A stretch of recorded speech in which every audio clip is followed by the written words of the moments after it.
Há uma escuridão presente no mundo, e a Bíblia nos dá um vislumbre sobre isso em Apocalipse 12, que descreve uma grande guerra no céu. Nesse confronto, Miguel, o arcanjo, esteve de um lado, e Lúcifer, o dragão, esteve do outro. Miguel e seus anjos lutaram contra Lúcifer e seus seguidores, mas o dragão perdeu a batalha e ele e seus anjos foram expulsos do céu. Ao entender esse evento, conseguimos explicar muitos dos males que observamos no mundo atualmente. O coração de Lúcifer foi corrompido pelo mal enquanto ainda estava no céu, e com isso ele corrompeu outros anjos. Como o céu é um lugar puro, Deus não permitiria tal corrupção. Assim, quando Miguel lutou contra Lúcifer, a Bíblia nos revela em Apocalipse 12:9 que o grande dragão foi expulso.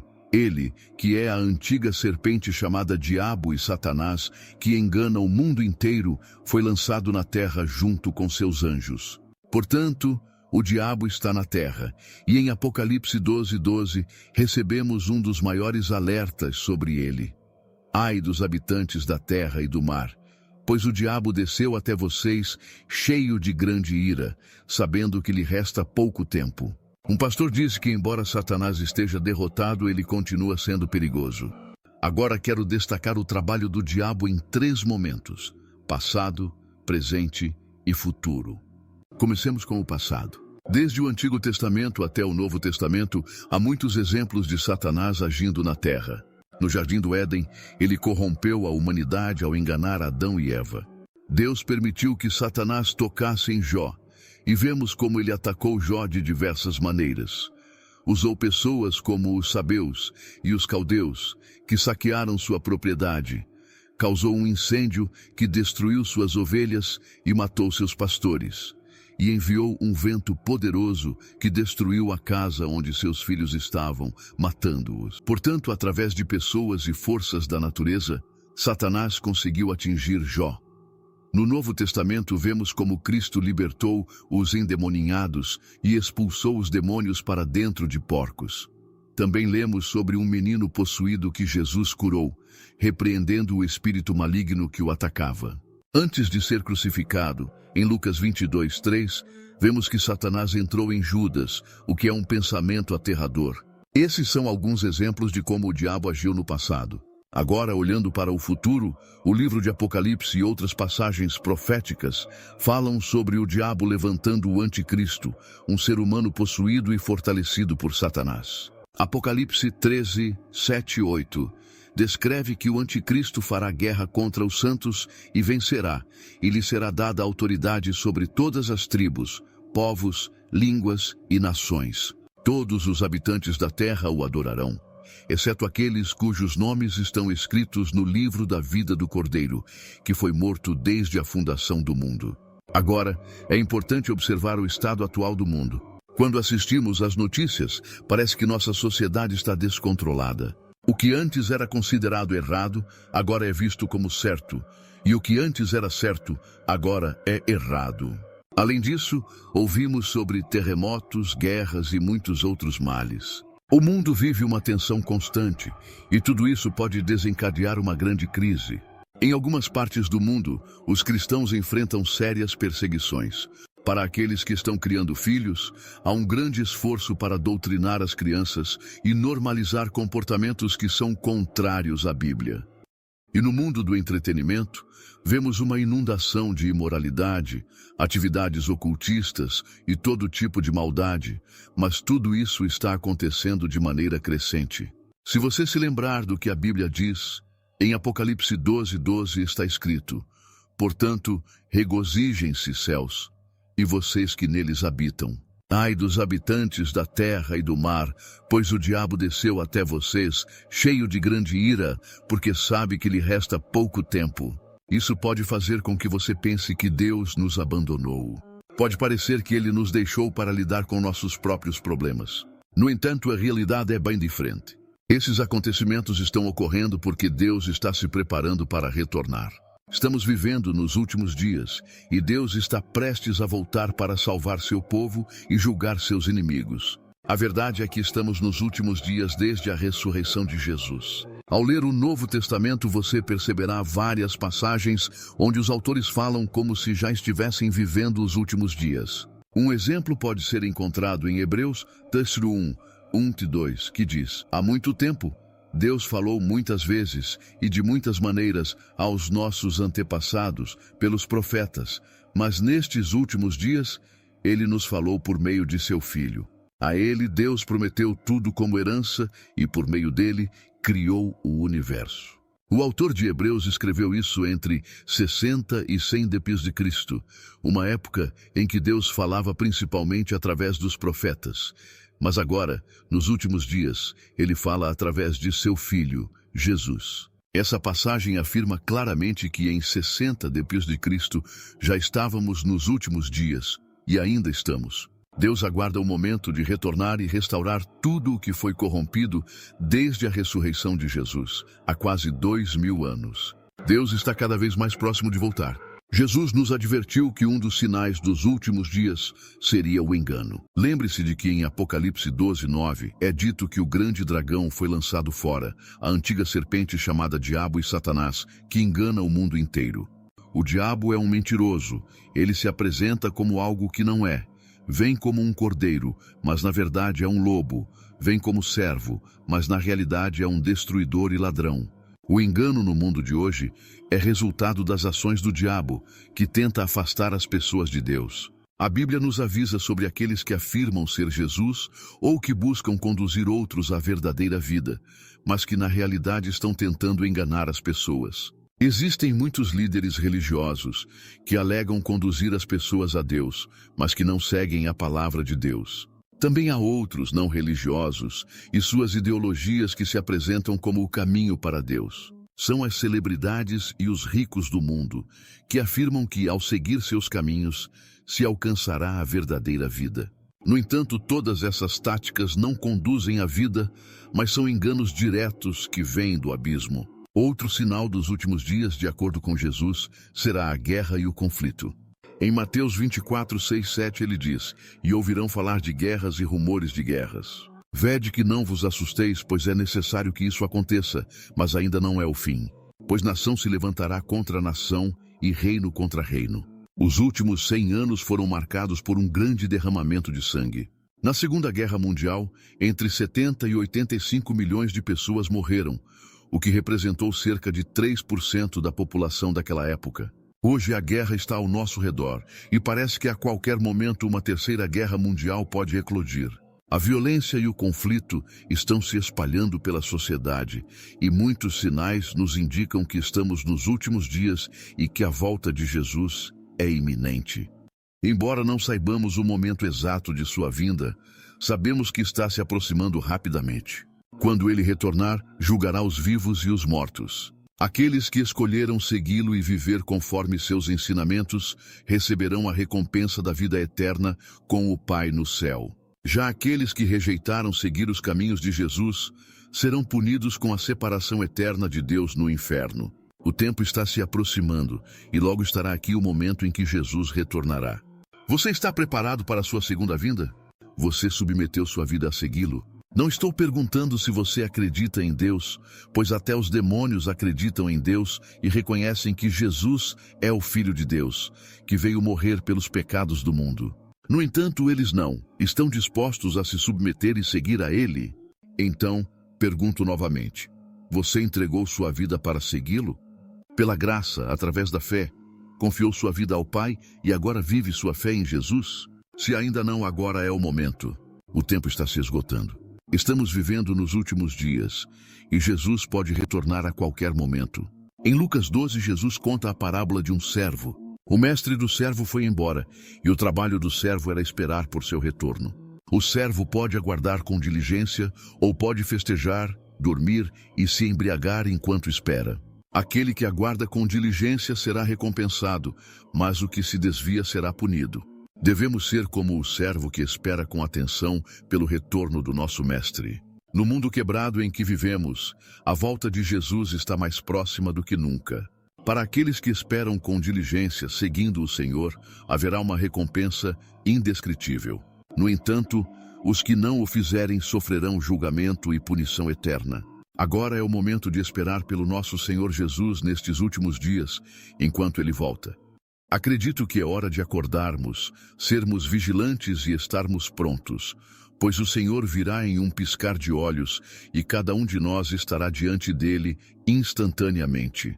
Devemos estar prontos e permanecer prontos. O dia do Senhor está se aproximando e não queremos ser pegos despreparados, como aqueles que estão no mundo. A Bíblia nos alerta que ele virá como um ladrão na noite. Você estará preparado ou será consumido pelas preocupações deste mundo? Estará pronto ou será encontrado buscando os prazeres desta vida? Estará preparado ou permitirá que raiva, ganância, inveja ou pecado o distraiam do que realmente importa? Passamos muito tempo pensando no futuro, em nosso marido ou esposa, sempre pensando em como ganhar mais dinheiro ou economizar mais. Quase nunca há um momento em que não estamos pensando. Mas e se seus pensamentos fossem expostos para todos verem? E se eles estivessem à vista de todos? Seriam pensamentos vergonhosos? Eles perturbariam muitas pessoas? Refletiriam um caráter piedoso? Hebreus 4:13 diz: nada em toda a criação está oculto aos olhos de Deus. Tudo está descoberto e exposto diante daquele a quem devemos prestar contas. Tire um momento para examinar seus pensamentos. Pergunte a si mesmo: eu penso da maneira correta? Isso está alinhado com a palavra de Deus? Isso glorifica o Senhor? Você está vivendo como se soubesse que seus dias são contados? Está acumulando tesouros no céu com os poucos dias que lhe restam aqui na terra? Está se esforçando para crucificar sua carne todos os dias? Está praticando o amor de Deus em sua vida, buscando fazer o bem em vez do mal? Muitos de nós enfrentam situações que nos fazem sentir que os tempos nunca mudarão. Alguns de nós podem até estar nos agarrando a certas coisas, pessoas, maus hábitos ou pecados privados. Permita que Ele entre e transforme sua vida para sempre. Em Hebreus 12:1, a Bíblia nos diz: deixe de lado todo o peso e pecado que facilmente nos enreda e corra com perseverança a corrida que está diante de nós. A Bíblia nos chama a abandonar tudo o que nos sobrecarrega e a nos afastarmos do pecado que nos mantém presos. O povo de Deus, Jesus Cristo, é tudo o que importa, e com o tempo que temos, devemos viver com sabedoria, aproveitando o hoje e servindo ao Senhor enquanto ainda podemos. Nossos dias são contados e devemos viver para Deus, colocando-o em primeiro lugar em tudo o que fazemos. No meio de tudo o que você enfrenta, confie em Deus primeiro. A versão ampliada de Hebreus 12:1 diz: portanto, já que estamos rodeados por uma grande nuvem de testemunhas que testificam a verdade da absoluta fidelidade, despojemo-nos de todo o peso desnecessário e do pecado que tão facilmente nos envolve. Corramos com perseverança e persistência a corrida que está diante de nós. Gostaria de tirar um momento para refletir sobre este versículo. Imagine na sua mente essa grande nuvem de testemunhas. A Bíblia não revela suas identidades, mas para fins desta ilustração, vamos supor que essa nuvem tenha a tarefa de documentar tudo o que você faz, para que no dia do julgamento possam testemunhar. Agora pense, o que essa nuvem de testemunhas diria sobre você? O que eles diriam que você fez? Eles dirão que não havia dúvida de que Deus era o centro da sua vida? Eles dirão que você viveu de uma forma que glorificava Jesus Cristo? Essa grande nuvem de testemunhas diria que você acordava todos os dias com louvor nos lábios? Eles testemunhariam sobre sua vida de oração e caráter, dizendo que você era uma pessoa verdadeiramente de Deus? Dirão que você amou o próximo e usariam palavras como autocontrole, humildade, bondade e perdão para descrevê-lo? O que essa nuvem de testemunhas diria sobre você? Para alguns, ela diria que nunca os viu orar, a não ser que precisassem de algo. Nunca os viu abrir a palavra de Deus ou meditar nela. Eles poderiam dizer que você nunca teve um coração grato, sempre buscando mais e nunca reconhecendo as bênçãos que Deus lhe deu. O que dirão sobre o seu comportamento e atitudes? Seus olhos estão cheios de ganância e inveja por coisas mundanas? Seu coração está repleto de ciúmes e orgulho? Essa nuvem de testemunhas diria que você rebaixou outras pessoas? Precisamos ter a consciência de que o que fazemos importa. Nossas decisões diárias fazem a diferença. Oro para que você viva uma vida guardada para Deus, protegendo seu coração contra a inveja, ciúmes e ganância. Oro para que você guarde seus olhos e ouvidos contra tudo o que é profano. Oro para que o Espírito Santo lhe dê força para lutar a boa luta. E, acima de tudo, oro para que a graça de Deus esteja sobre a sua vida. Persiga a Deus todos os dias. Em Apocalipse 3:20, o Senhor fala à sua igreja dizendo: Eis que estou à porta e bato. Se alguém ouvir minha voz e abrir a porta, entrarei e cearei com ele, e ele comigo. Também gostaria de destacar o Salmo 95:8, que diz: Hoje, se ouvirem a sua voz, não endureçam o coração como na rebelião. Abrem seus corações à sua voz. Quando você ouvir a voz de Deus, não endureça seu coração. Não entristeça o Espírito Santo. Eu os encorajo a ouvir e responder à batida de Cristo. Abram a porta e deixem-no entrar para que ele possa habitar conosco e em nós. Uma vez que fizermos isso, ele escreverá nossos nomes em seu livro da vida. Parte da dificuldade em ouvir a voz de Deus para muitos cristãos se deve ao fato de estarem focados nas coisas erradas. Isso é parte do engano do diabo. Ele quer que você acredite que tudo, exceto Deus, merece sua total atenção. O diabo quer que você atenda às demandas do mundo, mas não o que Deus exige de um homem ou mulher cristão. Não sejamos enganados. Não sejamos enganados pelo maligno que quer nos distrair com os prazeres e felicidade temporária que o mundo oferece. O inimigo deseja que fiquemos indiferentes à vinda de Cristo.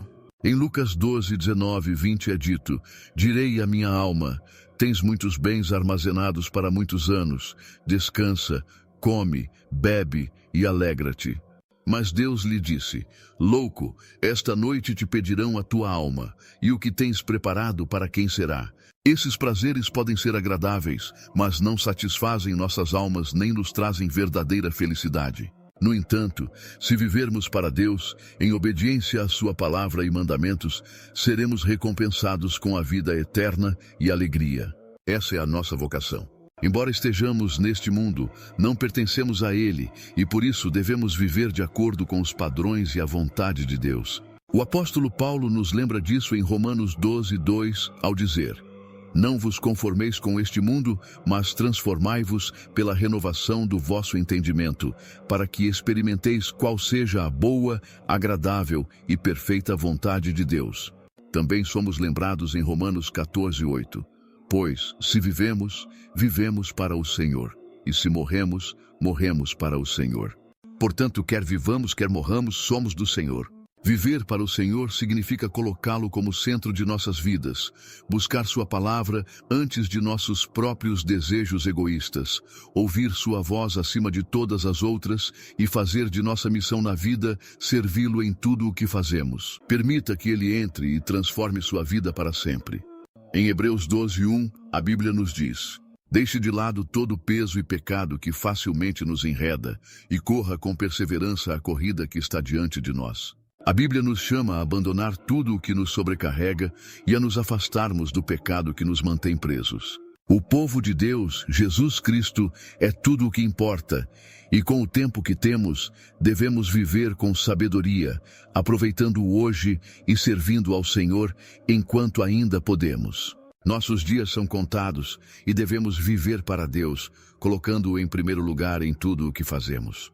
No meio de tudo o que você enfrenta, confie em Deus primeiro. A versão ampliada de Hebreus 12:1 diz: Portanto, já que estamos rodeados por uma grande nuvem de testemunhas que testificam a verdade da absoluta fidelidade, despojemo-nos de todo o peso desnecessário e do pecado que tão facilmente nos envolve. Corramos com perseverança e persistência a corrida que está diante de nós. Gostaria de tirar um momento para refletir sobre este versículo. Imagine na sua mente essa grande nuvem de testemunhas. A Bíblia não revela suas identidades, mas para fins desta ilustração, vamos supor que essa nuvem tenha a tarefa de documentar tudo o que você faz, para que no dia do julgamento possam testemunhar. Agora pense, o que essa nuvem de testemunhas diria sobre você? O que eles diriam que você fez? Eles dirão que não havia dúvida de que Deus era o centro da sua vida? Eles dirão que você viveu de uma forma que glorificava Jesus Cristo? Essa grande nuvem de testemunhas diria que você acordava todos os dias com louvor nos lábios? Eles testemunhariam sobre sua vida de oração e caráter, dizendo que você era uma pessoa verdadeiramente de Deus. Dirão que você amou o próximo e usariam palavras como autocontrole, humildade, bondade e perdão para descrevê-lo. O que essa nuvem de testemunhas diria sobre você? Para alguns, ela diria que nunca os viu orar, a não ser que precisassem de algo. Nunca os viu abrir a palavra de Deus ou meditar nela. Eles poderiam dizer que você nunca teve um coração grato, sempre buscando mais e nunca reconhecendo as bênçãos que Deus lhe deu. O que dirão sobre o seu comportamento e atitudes? Seus olhos estão cheios de ganância e inveja por coisas mundanas? Seu coração está repleto de ciúmes e orgulho? Essa nuvem de testemunhas diria que você rebaixou outras pessoas? Precisamos ter a consciência de que o que fazemos importa. Nossas decisões diárias fazem a diferença. Oro para que você viva uma vida guardada para Deus, protegendo seu coração contra inveja, ciúmes e ganância. Oro para que você guarde seus olhos e ouvidos contra tudo o que é profano. Oro para que o Espírito Santo lhe dê força para lutar a boa luta. E, acima de tudo, oro para que a graça de Deus esteja sobre a sua vida. Persiga a Deus todos os dias. Em Apocalipse 3:20, o Senhor fala à sua igreja dizendo: Eis que estou à porta e bato. Se alguém ouvir minha voz e abrir a porta, entrarei e cearei com ele, e ele comigo. Também gostaria de destacar o Salmo 95:8, que diz: Hoje, se ouvirem a sua voz, não endureçam o coração como na rebelião. Abrem seus corações à sua voz. Quando você ouvir a voz de Deus, não endureça seu coração. Não entristeça o Espírito Santo. Eu os encorajo a ouvir e responder à batida de Cristo. Abram a porta e deixem-no entrar para que ele possa habitar conosco e em nós. Uma vez que fizermos isso, ele escreverá nossos nomes em seu livro da vida. Parte da dificuldade em ouvir a voz de Deus para muitos cristãos se deve ao fato de estarem focados nas coisas erradas. Isso é parte do engano do diabo.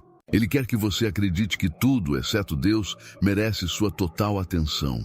O diabo quer que você atenda às demandas do mundo, mas não o que Deus exige de um homem ou mulher cristão.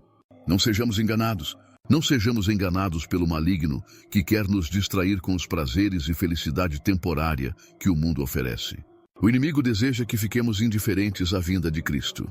Em Lucas 12:19-20 é dito: Direi à minha alma, tens muitos bens armazenados para muitos anos, descansa, come, bebe e alegra-te.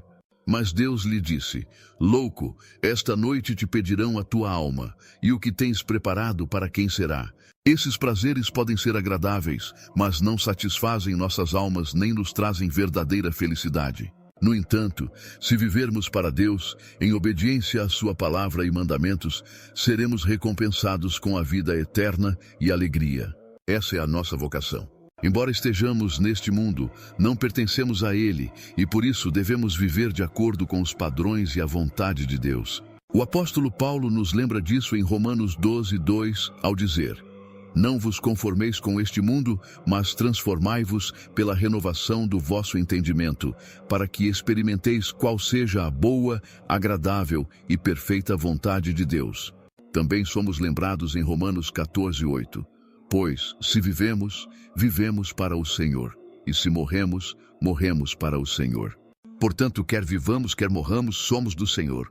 Viver para o Senhor significa colocá-lo como centro de nossas vidas, buscar sua palavra antes de nossos próprios desejos egoístas, ouvir sua voz acima de todas as outras e fazer de nossa missão na vida servi-lo em tudo o que fazemos. Tudo isso pode ser mais fácil de dizer do que fazer. Muitas vezes é mais simples escolher o caminho errado em vez do certo, seguir o caminho largo em vez do estreito e escolher o mundo em vez de Deus. O mundo e a carne andam juntos. Escolher Deus exige negar a si mesmo, escolher a vontade dele em vez da nossa própria. Viver para Deus não é fácil e é por isso que Jesus nos diz em Mateus 7:13-14: Entrai pela porta estreita, porque larga é a porta e espaçoso o caminho que conduz à perdição, e muitos são os que entram por ela. Porque estreita é a porta, e apertado o caminho que leva à vida, e poucos são os que a encontram. O caminho estreito pode ser difícil e cansativo, mas vale a pena. Cristo está batendo à porta de nossos corações, esperando que escolhamos a vida eterna e não a condenação. O Senhor, em sua bondade, não se impõe, mas espera nossa resposta ao seu chamado. Portanto, encorajo você a viver para o Senhor, com uma vida voltada para a eternidade, acumulando tesouros no céu que não perecem. Esteja atento, pois seus pensamentos, ações e escolhas importam. Só quando vivemos uma vida dedicada a Jesus Cristo, podemos esperar um dia estar na sua presença com a vida eterna. Vamos fazer as escolhas certas enquanto estamos na terra, porque o que fazemos aqui impacta nosso futuro eterno. Por fim, gostaria de ressaltar a importância de estarmos preparados e vigilantes para o retorno de Cristo. Devemos viver nossas vidas conscientes de que os últimos dias estão próximos e que o retorno de Jesus é iminente. Devemos ser diligentes em nossa fé, sempre buscando crescer e fortalecer nosso relacionamento com Deus. Ao mesmo tempo, é essencial que demonstremos amor e compaixão pelos outros, compartilhando as boas novas e vivendo como exemplos de Cristo. Esteja sempre pronto, não apenas para a volta de Cristo, mas para viver de acordo com os princípios bíblicos, buscando fazer a vontade de Deus em todas as circunstâncias. Lembre-se de que cada escolha que fazemos, cada palavra que dizemos e cada ação que tomamos tem um impacto eterno. Portanto, viva com propósito, com amor e na luz da eternidade, sabendo que um dia estaremos diante de Deus, responsáveis por nossas vidas. Que sejamos encontrados fiéis, diligentes e amorosos, prontos para receber nosso Senhor e Salvador quando Ele retornar. Deixe seu like, compartilhe um comentário abaixo e não se esqueça de se inscrever no canal para mais vídeos como este. Que Deus te abençoe